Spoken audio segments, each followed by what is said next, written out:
Sean bienvenidos a este video realizado por Daniela Montoya, María Camila Roa y Alejandro López, que trata sobre el mayor fraude financiero de la historia y cómo afectó la economía de Estados Unidos, además de cómo las actividades bancarias pueden afectar tanto a países con un Estado que no pone ciertas reglas para estos, y cómo se puede evitar este tipo de situaciones, ya que tras varios años de abundancia y bienestar, a finales del 2008, las sociedades occidentales sufrieron un shock.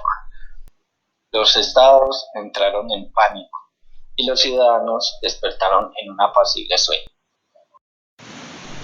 A continuación veremos unos conceptos para entrar un poco más en el tema. ¿Qué es un fraude financiero? Son acciones que una persona realiza con el fin de obtener un beneficio propio a costa de dañar la economía de otra. ¿Cómo surgió la banca? La banca surgió en el tiempo del trueque, que fue el intercambio de bienes materiales o servicios por los mismos. A partir de esto, los bancos nacieron con la necesidad de realizar simples operaciones de cambio y crédito a niveles personales, pero pronto se comenzaron a desarrollar funciones más amplias.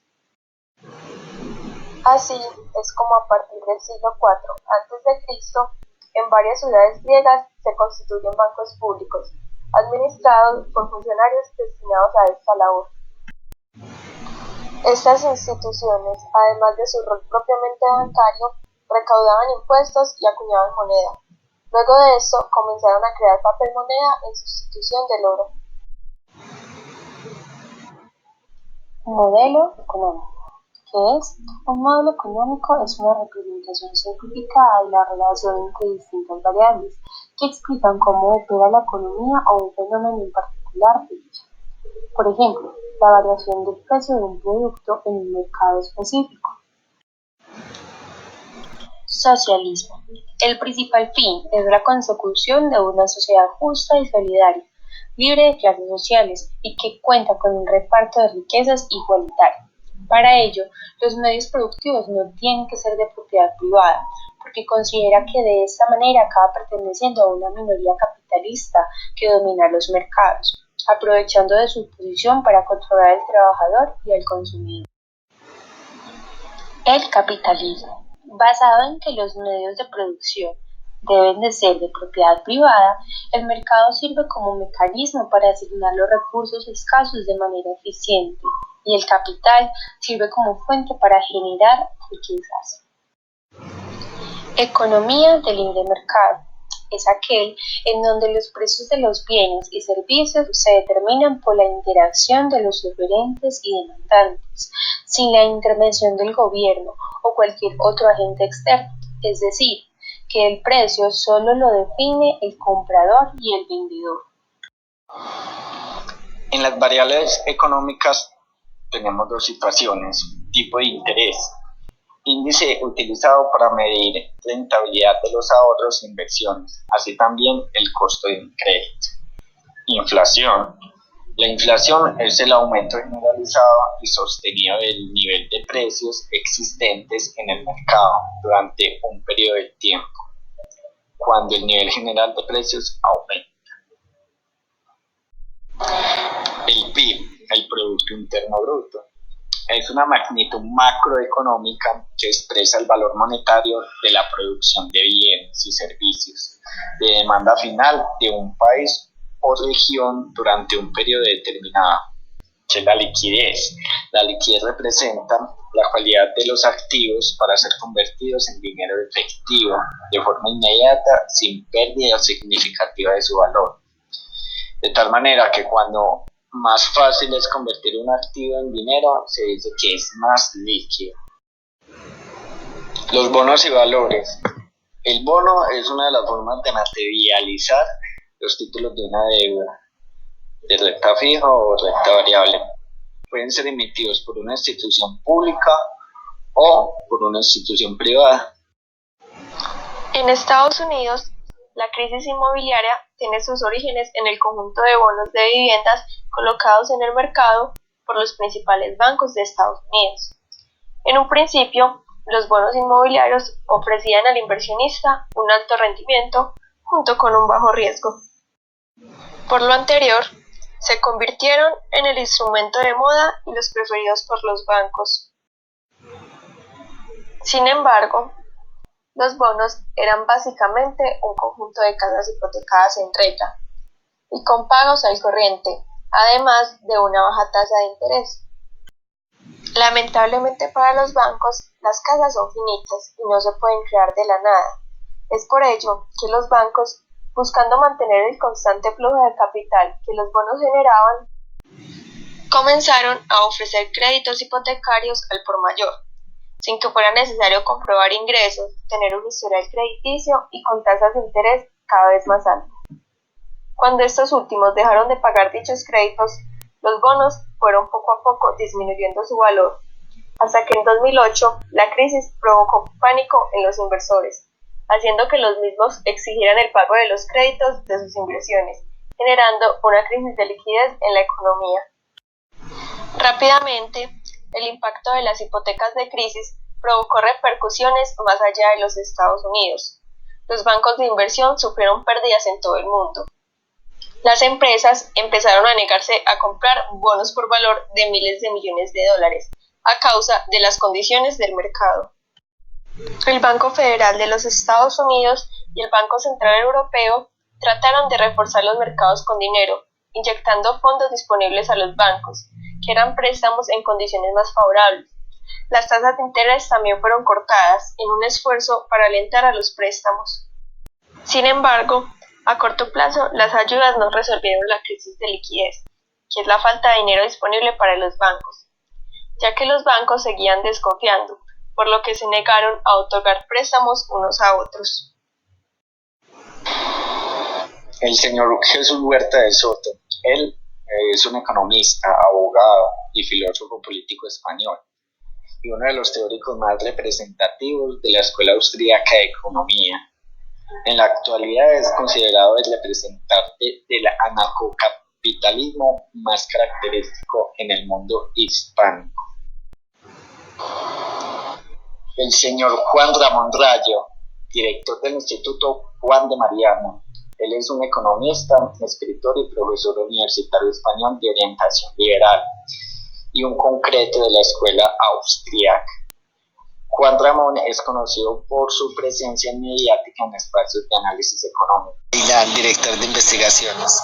Él es una figura bien conocida en el mundo de inversión en oro y plata, con más de 17 años de experiencia en inversiones. Se unió en Kiel Cheviot, habiendo fundado un fondo dedicado de metales preciosos para Cheviot Asset Management en enero del 2009, invirtiendo en oro, plata y las acciones subyacentes. Philip Bagus.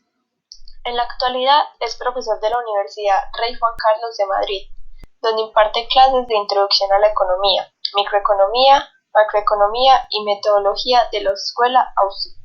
El Dr. Bagus es autor de In Defense of Deflation, la tragedia del euro, y junto a David Howen, del libro Deep Freeze, Iceland Economic Collapse. Steve Baker. Es un político británico, es ingeniero de Royal Air Force, consultor y empleado bancario que sirve como vicepresidente del Grupo de Investigación Europeo desde 2018. Toby Baxendale, presidente del Cobden Centre, es un empresario que creó y vendió el mayor proveedor de pescado fresco del mundo en Gran Bretaña para el sector de restauración. También tiene intereses activos en varias organizaciones benéficas y es un magistrado y triatleta Ironman. Carlos Rodríguez Brown, catedrático de Economía, es un economista hispano-argentino y un catedrático en la Universidad Complutense de Madrid. También es profesor del Máster en Economía del Centro OMMA y del Máster Oficial en Periodismo El Mundo. Daniel Lacalle, gestor de hedge funds, es un economista español, trabaja como gestor de inversiones y ha sido profesor de economía. Es autor de varios libros de divulgación económica publicados por la editorial de Busto, así como columnista y colaborador en varios medios de comunicación en línea y televisivos. María Blanco, profesora de Economía. El banco, desde su creación, tuvo muchos altibajos e incluso en sus inicios hubo que cerrarlos, ya que no eran tan bien aceptados por sus altos costos de sostenimiento. Pero luego de varios intentos se creó el Central y este sí comenzó de buena manera. Y así se creó la Reserva Federal, que es un consorcio público-privado que controla la estructura organizativa en la cual participa la agencia gubernamental. A los bancos se les permite prestar dinero sin ningún límite práctico y real, y esto es lo que provoca la descoordinación, la crisis y el colapso. Las instituciones bancarias provocan una enorme cantidad de sufrimiento e injusticia. El banco solo tiene la obligación de almacenar un 2% del total que ingresa una persona y concede créditos sin tener un sustento de poder pagar el crédito. Si quebraban, el gobierno se hacía cargo de su deuda, además de que solo el 5% de sus activos que están recapitalizados se convertían en fondos propios. Capitalización de deudas es pagar con acciones. También se quiso convertir al Estado, que es accionista del banco, y los tipos de interés eran manipulados por el Estado. Crisis de subprime. Las hipotecas de alto riesgo, conocidas en Estados Unidos como crédito subprime, era un tipo especial de hipoteca, preferentemente utilizado para la adquisición de vivienda y orientada a clientes con escasa solvencia y por tanto con un nivel de riesgo de impago superior a la media del resto de los créditos. Su tipo de interés era más elevado que en los préstamos personales. Las comisiones bancarias resultaban más gravosas. Los bancos norteamericanos tenían un límite a la concesión de este tipo de préstamos, impuestos por la Reserva Federal. Y así, una oleada de pruebas demuestra que los grandes bancos, aquellos demasiado grandes para caer, incurrieron en prácticas fraudulentas en la ejecución de los préstamos hipotecarios, llegando incluso a cometer auténticos delitos. Firmas falsas, documentos adulterados, documentos omitidos. Estos forman parte del trasfondo cada vez más oscuro de la actual crisis.